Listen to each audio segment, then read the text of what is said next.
Here we are live at the 360 Vegas studios with this edition of School Police Talk. Great to see everyone for coming in today. Please introduce yourself and tell us what you do. Hello, my name is Carly Lillis, and I am a school police social worker with CCSD PD. And you, sir? My name is Jeff, and I'm also a school police social worker with our county school district. And you, ma'am? My name is Alexis. I'm a social worker with CCSD School Police. So thank you very much for coming. So let's talk about officer wellness, okay? When it comes to officers that are out there every single solitary day, they are dealing with many different things, different from someone that is not a sworn officer. When it comes to that, sometimes people need to be able to just express themselves and know that that person is going to be able to confide in that officer because maybe they've just seen something.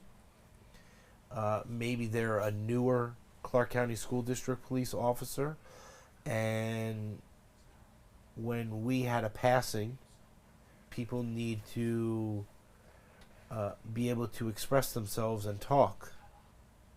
And so that's one of the things that the social workers are able to do because they've been trained in that field. So when it comes to officer wellness and talking to officers, it's something that's really wonderful between the Clark County School District Police because you work for the school district police. So when it is that an officer like Officer Kraft passed away, you know, this is a tragedy. And sometimes people don't want to talk and they just want to cover it up because they feel that they're strong, they can't cry, they can't show emotion, they can't do these things. But it's okay to cry. It's okay to show emotion. And so talking with officers as part of officer wellness as well as the family is something that's really important as a social worker as well, right? Oh, absolutely. And what makes us a little bit more unique is we're not sworn officers. So we can come in, we will go to the scene, we will check in with the officers. Yes, they're doing their investigation, but in that moment, we're making sure their basic needs are met. We're giving them water. We're making sure they have the snacks that they need. A day or two after, we'll check in, we'll do an official debriefing.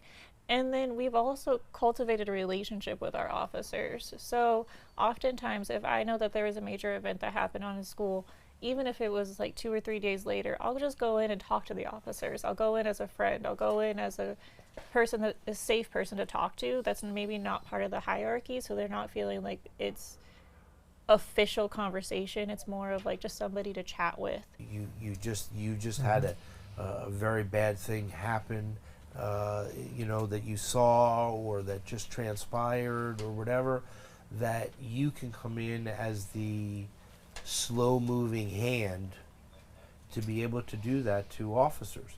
And you know, officers need officer wellness. It's very, very important. So when it comes to that, it's very important as a social worker, which is not something that you did before, which is to just help the officers. Sometimes they need it. Sometimes they need someone to just be able to talk to that is going to be in confidence. And it's really, really important, right?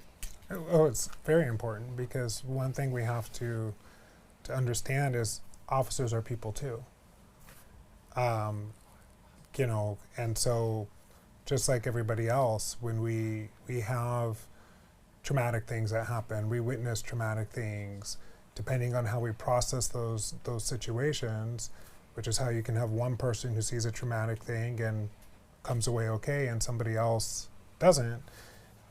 Everybody processes it different. So whether you're an officer, social worker, wellness is so important.